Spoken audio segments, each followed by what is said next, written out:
que é o seguinte, tem um cientista brasileiro que ele dá um depoimento que ele trabalhou com uma tribo indígena e eu achei que tem muita relação também com o que eles pediram, né, dessa construção de uma sociedade, porque eu fiquei me perguntando assim, ok, é um conceito muito legal, né, ao mesmo tempo um tanto quanto arriscado, né, mas eu fiquei mais me questionando, né, essa indagação deles de como que essas pessoas voltariam para o campo, né? A gente vai para a cidade, a gente destrói praticamente tudo, né? A gente cria uma cidade caótica, a gente pavimenta tudo, né? Impermeabiliza tudo, a gente cria o fenômeno da ilha de calor, né?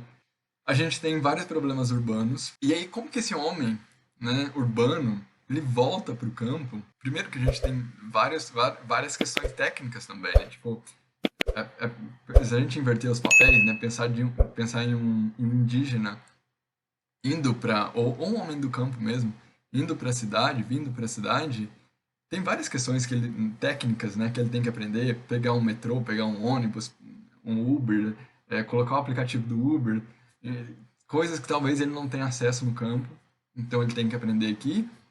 E eu fiquei pensando que o contrário também aconteceria. Esse homem da cidade, que está acostumado né, com essa sociedade aqui, como que ele retornaria para o campo? E aí, nesse sentido, eu acho que os indígenas, eles trazem essa resposta.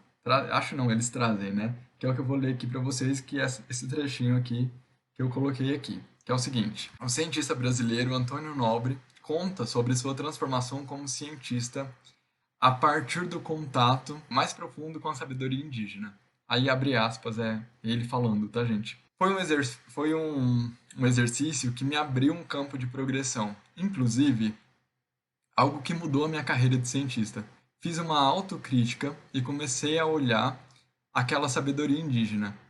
Uma sabedoria sintética que é transmitida por fábulas, que encanta através de suas poesias, porque não é um saber frio.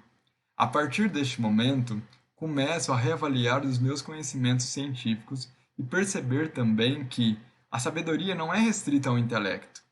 A humanidade ficou muito perdida na sua própria ilusão de grandeza. Temos a oportunidade de aprender a lição que os povos indígenas há 500 anos vêm nos ensinando e os cientistas há 30 vêm berrando e dizendo: se você destrói o que te mantém vivo, você morre. Será necessário fazer um retrabalho enorme de reparação, né? Então, essa fala desse cientista cai como uma luva para mim também, porque é justamente o que eu estava pensando, né? Isso foi acontecendo durante esse processo, gente. Por isso que eu estou contando isso aqui para vocês, porque isso tudo foi acontecendo de forma muito natural, sabe? E de repente eu estava ali construindo esse conceito, mas um conceito denso, né? E foi muito interessante, porque quando você, que eu falo, é uma linha muito tênue, que esse conceito ele pode te ajudar muito, mas pode te atrapalhar muito. No meu caso, né, eu brinco também que é igual uma especiaria, né? Sei lá, cúrcuma ou uma outra que é muito forte, né? Então, se você coloca muito, se você abusa, o negócio fica esquisito. Então, eu acho que aqui eu soube dosar, sabe? E eu consegui encaixar e eu acho que deu muita profundidade pro projeto. Bom, galera, então, que mais que eu tenho que explicar? Ah, e tem uma outra coisa que é super interessante, que é esse diagramazinho aqui, que é uma história que eu conto também. Depois, eu acho que está na outra prancha aqui. Esse diagramazinho vem para contar uma história, que é a seguinte: eles têm uma fábula que eles contam para as crianças na escola. Tem escola, essa tribo existe mesmo, tem crianças, é uma sociedade mesmo, tá? Então, isso também eu acho super interessante. E aí tem uma história que é a seguinte: é uma tribo indígena, né, uma tribo guarani, e dentro dessa tribo, dessa aldeia, tem uma família e é um casal que tem dois filhos, e um deles chama Vaxim. E a Vaxim, ele nasceu uma criança branca, com cabelos dourados, e como ele era diferente, né, dos demais da aldeia, ele era rejeitado pela aldeia. Então ele cresce sendo rejeitado, ele não é aceito na aldeia, e ele cresce pedindo a Yanderu, eu lembrei o nome, Yanderu, que é o deus e criador deles, para que ele atendesse às suas preces e para que ele fosse aceito, né, pela comunidade local ali.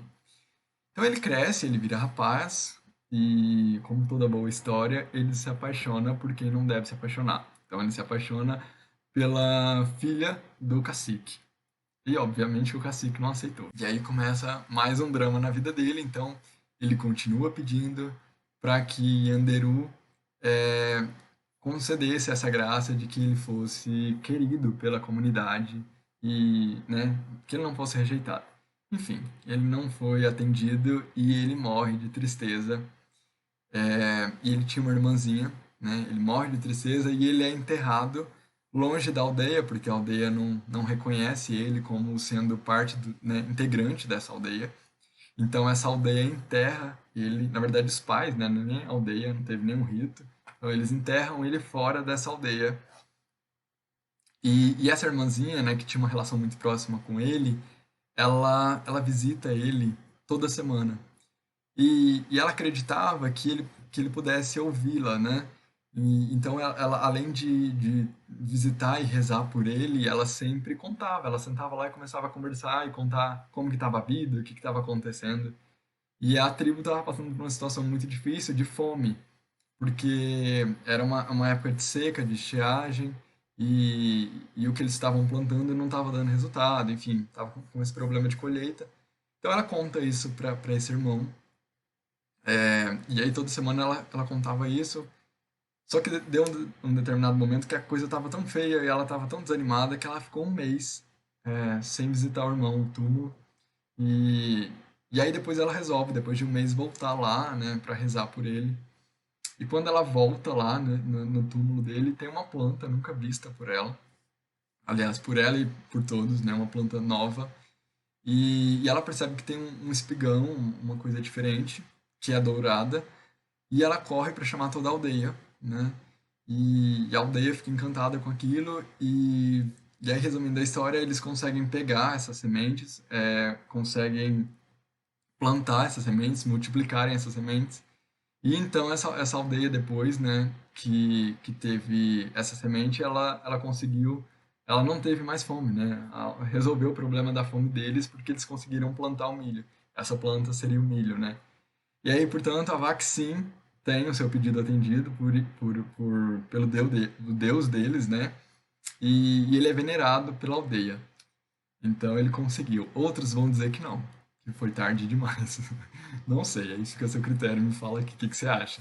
Mas enfim, ele é amado, né, depois que faleceu, mas porque é como se ele tivesse dado essa graça para a aldeia, né? Então a aldeia não tem mais fome. Então nasce, tá vendo essas fábulas, eles escutam isso, né, na aldeia mesmo, desde sua infância. E tem um professor mesmo, eu pesquisei, tem toda uma pesquisa, eu fiz uma pesquisa profunda. Tem um professor do Guarani que eles explicam, eles contam essas histórias para, não é uma historinha, tipo, uma história inventada de pescador. Isso é uma história, é uma fábula, é uma história de fato, né? Óbvio que isso não aconteceu, mas eu creio que não. Mas assim, eles acreditam nisso, isso é passado de geração para geração, né? Igual o Papai Noel, igual Páscoa, e para eles isso tem uma culturalmente muito forte, sabe?